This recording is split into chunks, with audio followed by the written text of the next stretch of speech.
Alright, y'all, I brought a few guns out to talk about a couple subjects. One is, does your gun feed reliably? And the second is about limp wristing. So, first I just want to say that this video applies to self-loading handguns. It's not applying to rifles or shotguns or anything like that. It's mostly this type of action right here. Short recoil operated self-loading handguns. And if your gun doesn't pass this test, this is just my way of checking. This is my way of building confidence in my gun. If your gun doesn't pass this test, it doesn't mean it's trash.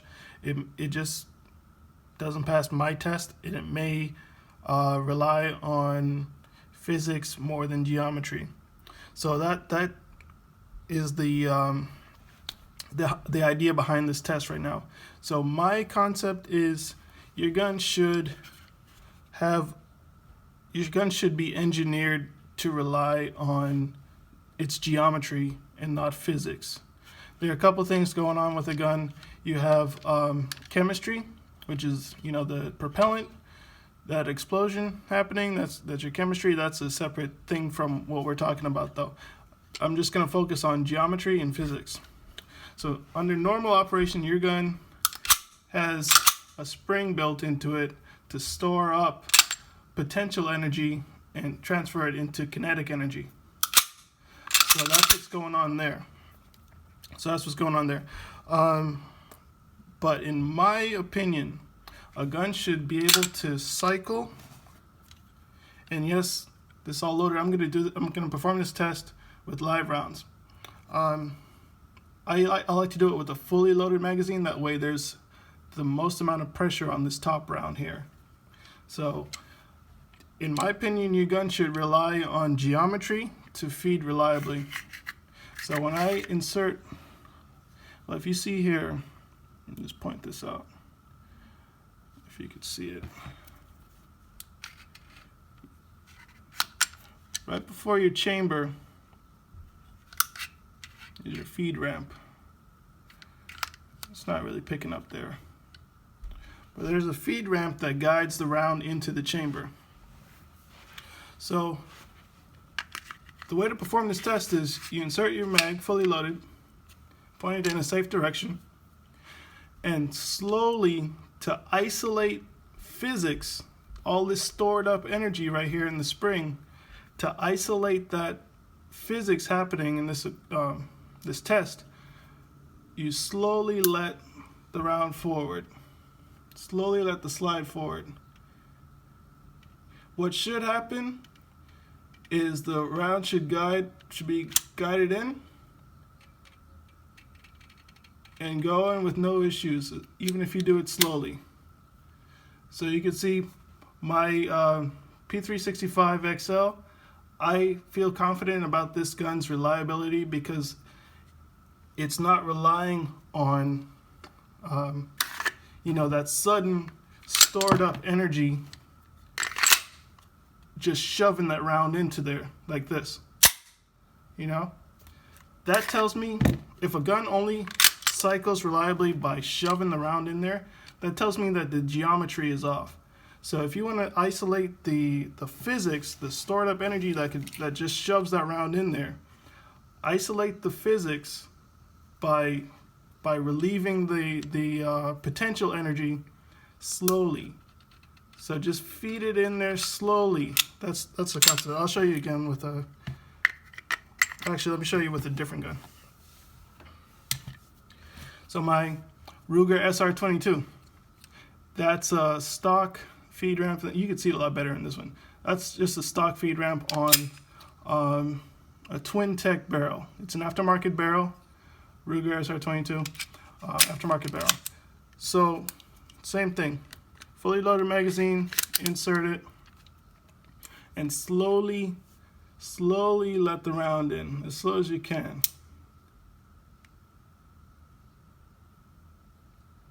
So it's going in. You see that? You see how it hopped up? It should hop up and go behind the extractor. That's another thing. Now you can see it's not fully, well, actually it is fully in battery. but that's another thing. It should go behind that extractor naturally. The extractor shouldn't have to jump out and grab onto the rim. It should naturally be guided behind that extractor. And let me show you with my 45. So right here. Now this one I did do a little bit of work on the feed ramp. Right in there. That doesn't come from the factory that way, as polished as it is. Let's see if I can show you better. Yeah, you can see that glare on it. That doesn't come from the factory that way. I did shoot this gun a lot with the barrel the way it came stock before I did that modification. And that was just to increase the reliability. It was already reliable. I had no issues with this gun, but I just did that to make that feed ramp smooth and for that bullet to go in there naturally and with no friction. So again, fully loaded mag, insert it. This one's a lot bigger so you can see what's going on better. But my extractor here is spring loaded. You can see it's spring loaded. And all that does is grab the rim of the cartridge so that when it extracts it and ejects it, it just, you know, it grabs it and spits it out the gun pretty much. But yeah, when you insert a round and feed it, it should naturally be guided behind that extractor and into the chamber. That was a little too fast. I like to do it a little slower. Let me do that again. And I hope you get it what I'm saying. You want the bullet to naturally be guided into the chamber. Let's do it like this. So I'm doing it as slow as I can. So it's going in.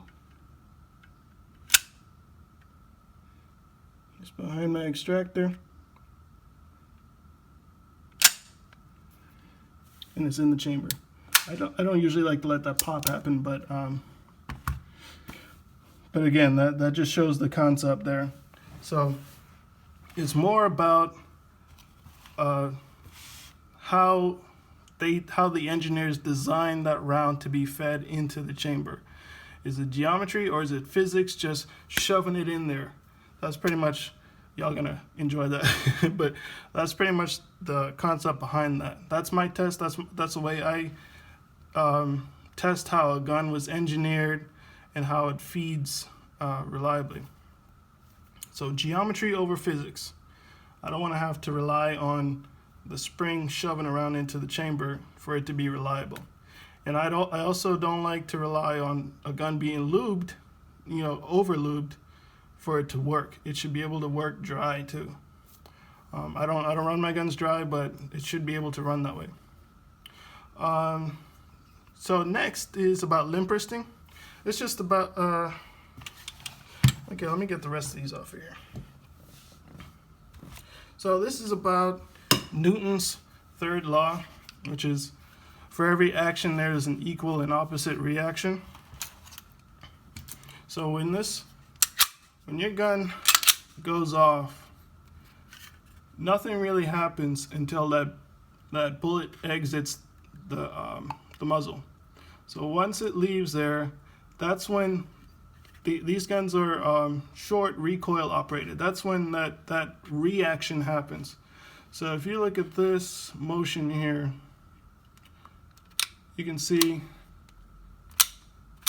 it slides back just, you know, about quarter inch or so maybe. But that's where it begins to unlock. So when you have an explosion going, or if you have a round leaving this way, there has to be an equal and opposite reaction. So the entire gun wants to go this way. So you have a bullet going this way and a gun going this way. That's Newton's third law. For every action, there's an equal and opposite reaction.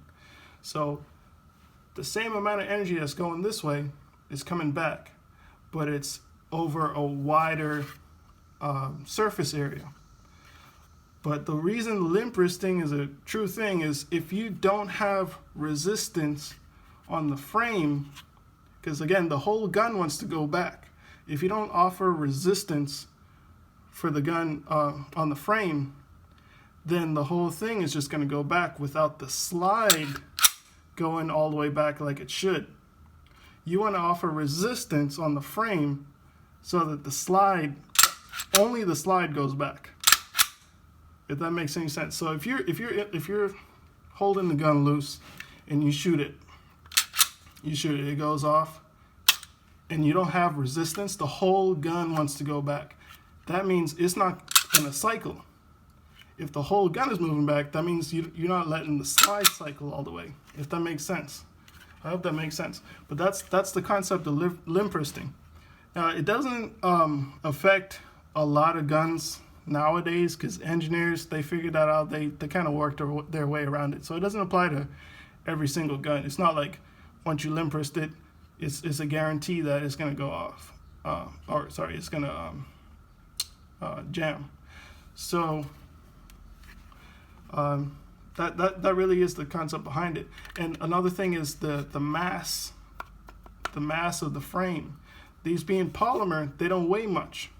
So if you have a light mass and you're not even holding it steady in place, it definitely wants to just send the whole gun back. You got steel up here and plastic down here, polymer. It's pretty lightweight.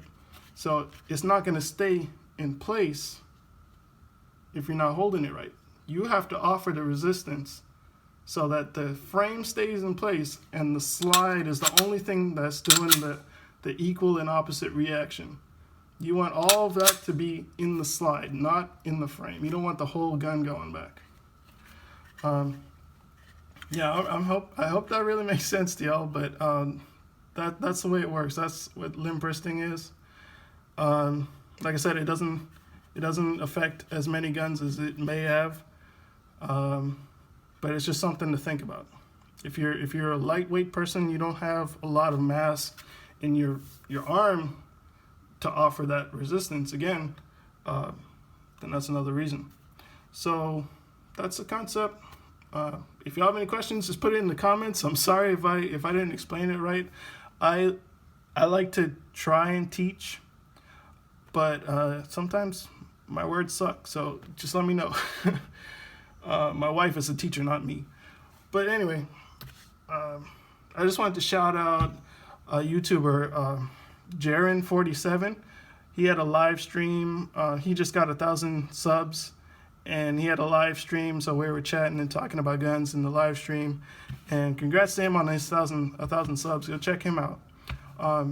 But we were talking about limp wristing and different issues with guns and stuff like that. It was pretty fun. So go ahead and check that out. And also Forgotten Weapons. That's another YouTuber, Ian McCollum on Forgotten Weapons. He's like, they call him Gun Jesus. He knows so much about guns, and I learned a lot from his videos too. So go ahead and check him out. And I hope y'all enjoyed, and I'll see y'all next time.